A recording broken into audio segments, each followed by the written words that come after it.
Broadcasting from the business capital of the world, this is the Podcast Business News Network. I just want to exist in this space. I really do. The space I'm talking about is a condo in DC, and that the work there was done by an amazing interior designer, Mary Jo Major, who joins us once again on the program. We're going to kind of dissect one of her projects. We started with it once before, but it's just so amazing what came about of this condo. And I love how it gives us insight on what can be done, how the process goes along there. RiseInterior.co is her company. Welcome back. How you doing? I'm doing great, Steve. Thanks for having me. So this a very unique space, and I don't know what it looked like before, but I have a vision of what I think it might have looked like based on what's there. Describe this condo when you first saw it. You know, when this Sure. client came in and said, "All right, Mary Jo, this is what I got, and what What are I we gonna got. do?" Yeah, what did it look like? Sure. So this client's on Capitol Hill. So most condos on Capitol Hill aren't very spacious. It's a 700 square foot place. And this main area has to kind of do it all. This when you walk in the door, it's her living, dining, and kitchen. And when I first started working with her, she had just redone the kitchen. It was a galley kitchen that kind of had a wall that separated the kind of this little living dining area from the kitchen. And so when I first came in the room, she had just knocked down that wall, created this huge kind of peninsula island thing. And the only thing she had was a TV on a TV stand. And it was right actually, Steve, if you're looking at these photos of the after shots, it was the wall with the artwork on it. That's where she had her TV. And then Hmm. she had a little kind of like a bench almost, kind of like a wooden bench that was along the wall where the TV is now. And then she had one sofa that was pushed along the big thing of windows. So when you walked in the door, her sofa was kind of really far away from her TV, and then she had kind of a bench that was in between, two door openings. So, she did kind of what I think people naturally do when they first go into a space is they know they need a place to sit and they know they want to watch TV. So, and so most of the time, people will kind of put their whatever, walls they feel like make the most sense, they'll put them against the wall completely. So whether, they'll put the TV on the wall and they'll put the sofa on the opposite wall. And yeah, so everything was just really spread out. And she, one of her big things that she talked about when we first met was, hey, listen, I have a group of friends that comes over on a regular basis. And, I have this small space, but I would like to have a seat for people to sit, like instead of just, oh, sit here or hang out, just stand around. And so that was one of the big design dilemmas we had going into this. So let's look at the window where there was a sofa, Hmm. right?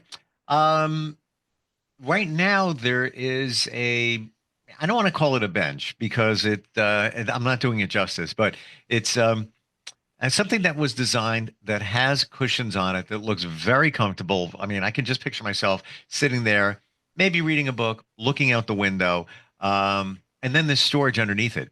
That something that you suggested and it was Yes. constructed? Yes, that was kind of the missing piece to the whole uh I guess you call it puzzle of her space. Steve, the solution we came up with was to have it's called a banquette, which is a kind of fancy word for what you just said. It's Say a that again. I want to retain that. yeah, called a banquette. A banquet. A Not a banquette. banquet, a banquet. All right. No, I know. I'm sure it has some French root somewhere with Or the if I have Q. extra money, I'm going to bank it. That's right. That's right. Um, so yeah, I decided that in order to kind of maximize seating without taking up all this room, because that's the other hard part, right? You don't have much space. So you don't want all these chairs to just kind of be these, you're always kind of shifting around. So we built this bench that was kind of from the corner all the way into where the kitchen starts. And it's a 9 foot long banquette and it has all these drawers underneath because who doesn't need more storage, especially for those light bulbs, for the stuff that you don't really know where to put otherwise, if you don't Yeah. have like a utility closet. And yeah, it is very comfortable. I love I love this. So yeah, it was designed to be something where people can kind of go and sit, or they could have, she has a dining room table that's right in front of it. Mhm. And the dining table, this was also part of the other uh component to this design, is, most of the time when you are by yourself, you know, you don't really need a lot of space, right? You just need you and maybe someone else. And the concern, if you had a bigger table to invite more people over to hang out with, is that on a regular basis, sure, it can seat all these people like a bigger dining room table. But if it's just you at home, you're kind of staring at all this empty table space. And Hmm. it's just kind of like, what's the point? Sure. So we got this smaller table, but in order to accommodate when people came over, this is where you're going to get real excited, Steve. I can already tell. I'm We looking got at the this. pictures now, trying to figure out where we're going. Where are we going? Well, it's actually on my Instagram what we did. Hmm. It's in from this past holiday season and for Friendsgiving, because I went back to this client's house and I staged this. We made this custom tabletop. So think of what caterers use when they go into any space to make the tables bigger, right? If they need like tables that seat 10 versus 8, they have these special table toppers they can put. We had this custom tabletop made that has it's a square that kind of goes onto her normal table and then folds out into another kind of square. So it becomes a rectangle. But then it has these legs that can screw in. So it literally becomes a table for six. Okay, wait a minute. We talking about the same place? So Yeah, I'm looking at the table that is in front of the banquet. that's right. It's circle. That's It's right. a round table with one, center column that comes down to support. Yep. Yep. Beautiful because you don't have legs on it. You Right. don't need it in that this is a table for two, the way it's set up in this picture. Uh-huh. How do you turn it from uh, a circle to a square table? Well, that's the magic. This tabletop is a custom tabletop. So it's designed for this table. It's designed to sit on top of a circle. And the square, it kind of, just think about a piece of paper going over a circle, right? It covers the circle. Yeah. And then it's like a big, it folds out. So it's like a page of a book. So it folds out into another kind of component. And then there are these legs that you can screw in to the side that's now hanging off the circle part, right? That doesn't have the Oh, support. okay. So one part of the table, the new table that I got people coming over, need more space. One part of it's being supported by the circle table. That's right. Got it. Okay. So it's not exactly on top. It's sort of that's one side of it, the circle table. Yes. Okay. Yes. Here's the $6 billion question. Where y'all keeping that tabletop? Where is it? Well, think of it kind of like a folding table. So it just can collapse and then the two legs can kind of sit together in her closet because it doesn't take up much room. Wow. And what's the material that it's made of? Because looking here at this Yeah. picture, it looks like, and I know it's probably not, but it looks like almost like the round tabletop, Yeah. like a marbly look to it. Yes, it's marble. It's a It marble is. table. So Wow. the table topper is, I would describe it, it's not plastic, but it is like those really thick kind of uh almost like a table pad or something you might see. Sometimes people like a long time ago would put them on top of their dining room tables to keep them nice, but between the holidays, Okay. if you have any older Yeah, family yeah, members no. had like a I, nice tabletop. Okay, yep. so imagine that, but just increase the thickness by like 3 inches. Wow. So the column of the circle table that Yes, supports it, that's right. um, it's that is that affixed to the floor, or you could move it if you want? It's pretty heavy. So you Yeah. could move it. You could move it's pretty heavy. You can kind of shimmy it just slightly, but the beauty of doing that table topper, and then the idea is too to maybe put a tablecloth on top so you can't, See you don't it. have to exactly see how the sausage is made. So you kind of just see this pretty table. But yeah, the beauty is that where the table is now, she can sit in it, and then if she needs a tabletop or there's room for it. It's not like she has to push the table over in order to make room for this extra piece. Genius, genius, and limited space, and you get it done. And even better for me, you still have that window that's right there Right. near it. I love natural light. The older I get, the more maybe my eyes need it. I don't know what it is, but it just feels bright and fun and airy. Uh, wow. And Yeah. the reason I asked you about that column on that circle table, Sure. in the picture, it doesn't look like it would be heavy enough to support, but you're saying it's got some weight, so it's not going anywhere. Yeah, yeah. Oh. It's I mean, um, it took two delivery guys to move just the base, and they were pretty Oh, it say was no. Oh, wow. yeah, they were struggling. So, I mean, I can't recall the weight. It was Say no more. I already got it now. That's that's really dead weight heavy. yeah, yeah, it was I think it was maybe 250 for the base. I mean, it's a solid My gosh. All right. That's not, it's not a moving. solid table. And yeah. And the other thing about this design that I was just excited to incorporate was this client was from the West Coast, right? And so East Coast styles are a little different and trying to think through what would kind of feel like home to her. And so again, we don't have a ton of wall space, we don't have a ton of floor space, but making every kind of thing count. And so we had, she talked about how she just loves to just sit in front of, just like the rest of us, right? Just chill. She has a really high demanding job. And so we decided to create a sofa with a chaise is what they call it, where it kind of juts out so she could lay down. And then in order, if she wanted to read, we added a little sconce above it. So that way she didn't have to be in this little dark corner if she decided to do something that required that. And then since the banquette was like this really pretty blue, I wanted to keep the cushion and the millwork below it really tonal, which means that it's kind of in the same family. It's just a little bit Yes. darker, lighter, because I wanted it to feel all kind of one piece and not kind of compete with each other Yep. because it is a small space, right? But I did want to add some sort of element that was a little bit graphic because I felt like that was a part of the West Coast style that we could incorporate a little bit. So it's kind of hard to read, but in the one photo, Steve, where you can see the refrigerator, if you look at the ceiling, you can kind of see it. We added wallpaper on the ceiling in this living room.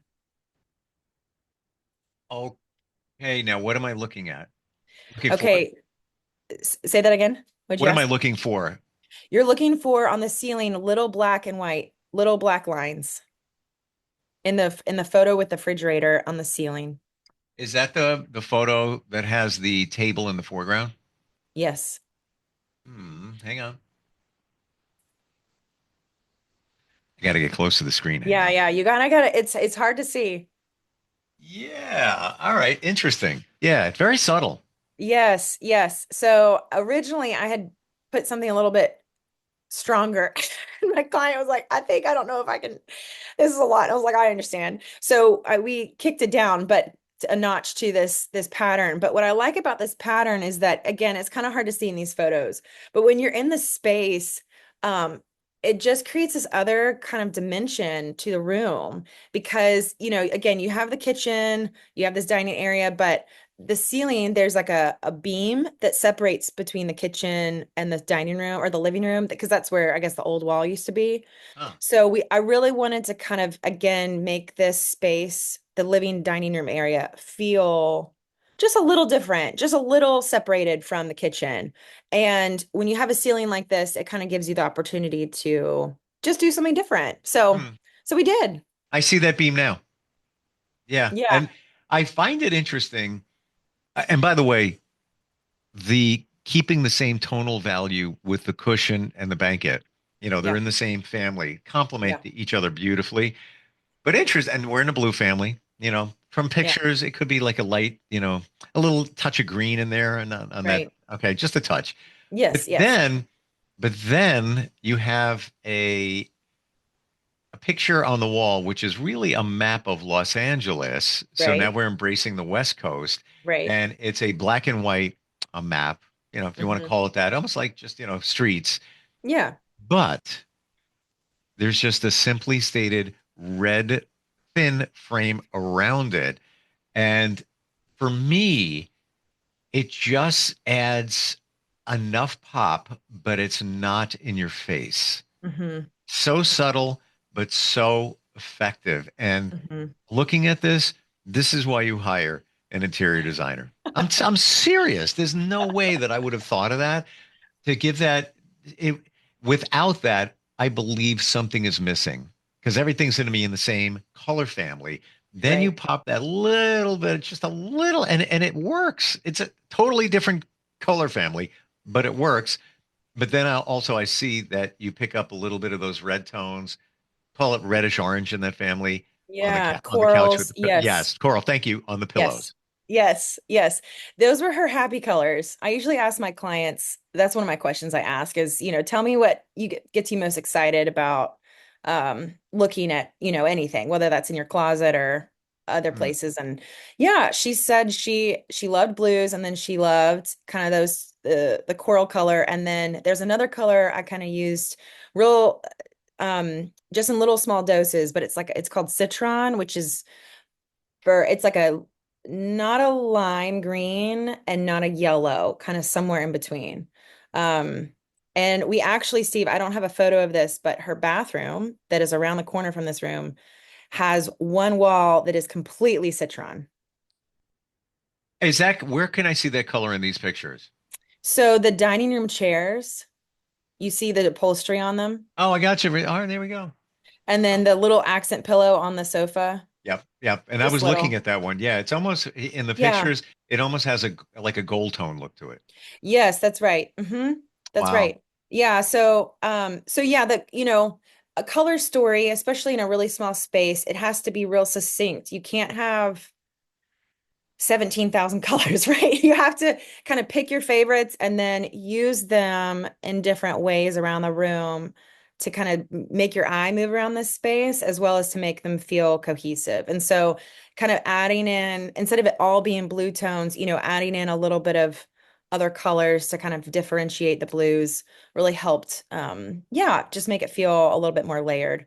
And the artwork we're also places, I have artwork is a big important part of my design process just Hmm. because I yeah, I strongly believe in having work that you like on your walls.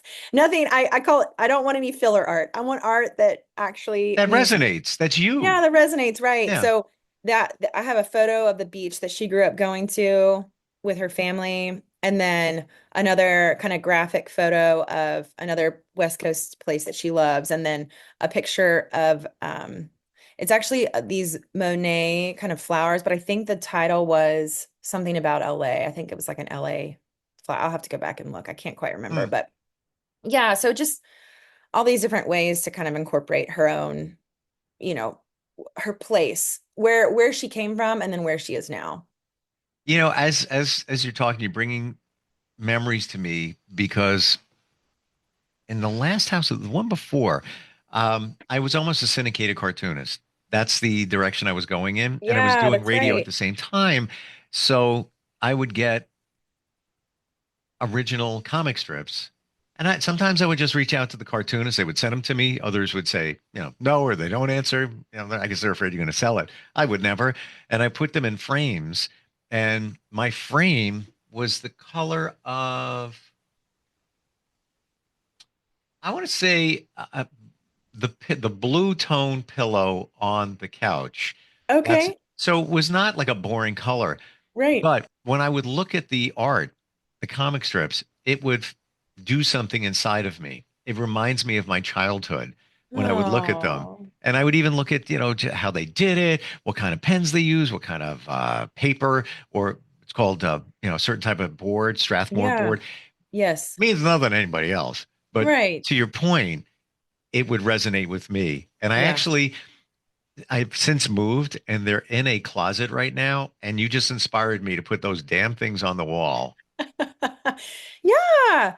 Yeah, that's what Me. it's about, Steve. That's what it's about. It's about really enjoying where you live. And especially, I think for the most part, you you always like your art. I mean, there could be times where you're tired of seeing it in one spot. You kind of want to move it around or give it a rest or whatever. But you usually what you like early on in your life tends to stay the same. Like that's why I think when someone passes away and they're looking through that person's art or that person's, what was on their wall, that is, for whatever reason, there are times when people go, "Oh my gosh, I love this. I saw it all the time in the guest room of so and so, and I still really like it, even though I grew up with it or I, only saw it on holidays." So yeah, I think that you definitely need to hang it up. And Mm.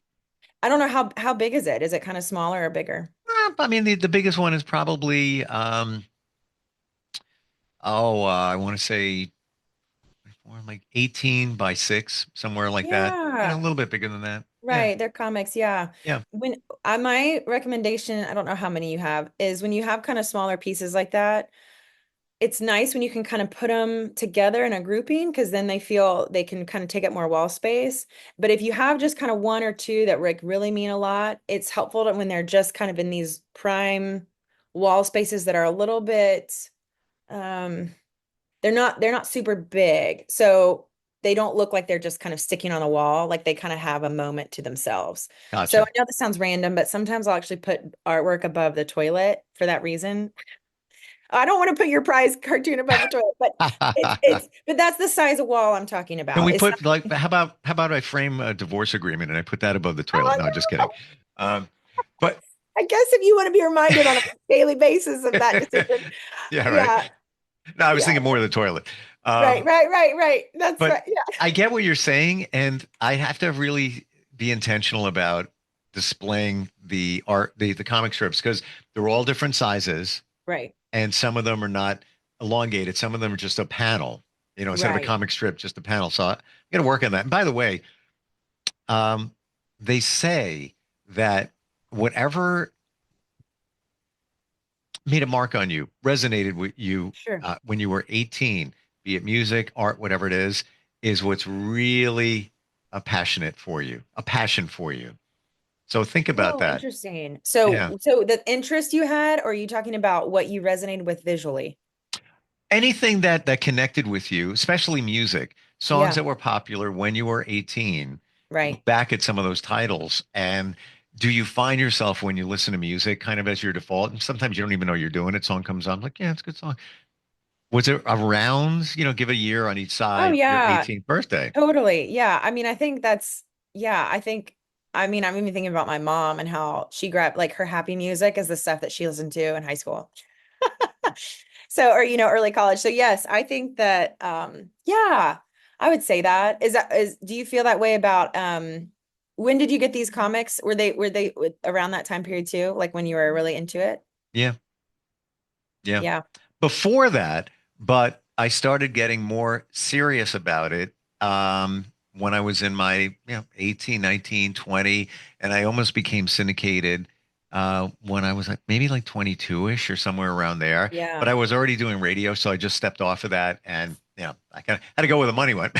Right. So I that was the understand. I job. understand. This was a hobby, but it was a dream. And truth be told, when I was younger as a kid, that art, those drawing those cartoons was my therapy. And I didn't realize that until the last couple of years. Yeah. There is something to be said. I do think creating beauty or just, kind of that hand-eye coordination is so um therapeutic. Whether, I mean, and that's why I think people talk about gardening or, Yes. anything with, their hands kind of that, there is something super powerful and it's good, I think, for your nervous system too, to just kind of have those things. But yeah, I think yeah, recently, have you seen those trends where people are getting like adult coloring books? I just bought a whole bunch of them for my daughter who is 16. And There you go. that's what she does. That is her therapy. And you try different markers. They're alcohol based and they look so rich and you can shade a little bit. Haven't found any that don't bleed, so you got to be careful when you get to the lines. Right. Yeah, you But do. when it's done, it's like, whoa, it's just like so. And she'll even take like if it's a leaf, she'll take a darker green in the middle of the leaf and then the outside. Yes. Looks it's like Oh, really cool. Yeah. I But love that. I love that. Well, yeah, all that stuff. I mean, I think I know we kind of got off the track with this design, but I do feel like that's at the heart of design is having things around you that bring you joy, that look like you, Yeah. and that, for example, having like a spot, if this client, let's just say, did coloring books, that's something that, where would she do them in this living room? Like, where do we have a little basket to make sure she has her stuff close by? Thinking through how you incorporate what you love in the space, I think is also, just a big part of it. Yeah. I know we digress a little bit, but it's all part of the same thing. Oh yeah. It's individual and it's you, and it needs to Mhm. connect with your heart. And Totally. you get that. I don't think a I lot do. of people understand that, even right down to the gardening thing. I used to love doing it. I did all my landscaping. And now that I'm not in a house, I'm in between. Now I realize why I missed it, because I was grounded when I was in the earth. I would never wear shoes. I had the dirtiest feet you'd ever see, and I don't really care. I would just walk, because why did I feel so good? Because I was touching the ground and my hands were in it. Then Yeah. there's something there, therapeutic Yeah. for sure. There is. Great talk today. Interesting. Yes. And, Yes. It was great talking to you. me Yeah. too. This was all, And super going through this helpful. journey too. I'm glad we went back to this space, this condo. There's a lot going on there. Riseinteriors.co is the website, right? That's right. Yeah. That's right. And you're in the DC area, but you can work with anybody, and reach out, start a conversation, change your living space so it feels like it's you. It's so Yes. important. You spend so much time. Why wouldn't you? Thanks again for being here today. Really appreciate Thanks it. so much, Steve. Thank you. Yeah. No, I'm glad I got to be here. Go back and look at those songs when you're 18. That's right. That's right. That's what I need to Seriously. do right now. Yep. All right. We'll be right back. Are you looking for even more of the podcasts and hosts that you love? The Podcast Business News Network is proud to announce that you now have even more ways to listen live. Check out the MyTuner Radio, online radio box, and Simple Radio apps on iOS and Android, or find us online. Search for Business News Network on mytuner-radio.com, or search Podcast Business News Network on streama.com and onlineradiobox.com/US. Take your podcast on the go and don't miss a minute of the action.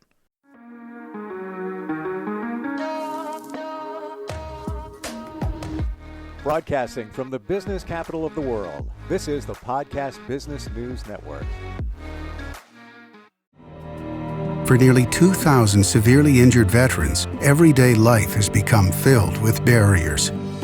Day-to-day simple tasks can become pretty daunting. I have to carry my chair up 2 flights of steps or have somebody do it for me. What scares me the most is just the falling. When I'm struggling with my house, I think, to have that one great barrier just knocked down, it's crucial. Home for Our Troops is a wonderful nonprofit that builds a Mortgage-free, fully adaptive, handicap-accessible house. And there's no catch. It'll be our very first home that we've ever owned. This is a game changer. This is where your life begins again. We need you to join us in completing this important mission. Please visit hfotusa.org and help build homes and rebuild lives. Because of you, everything's going to be okay.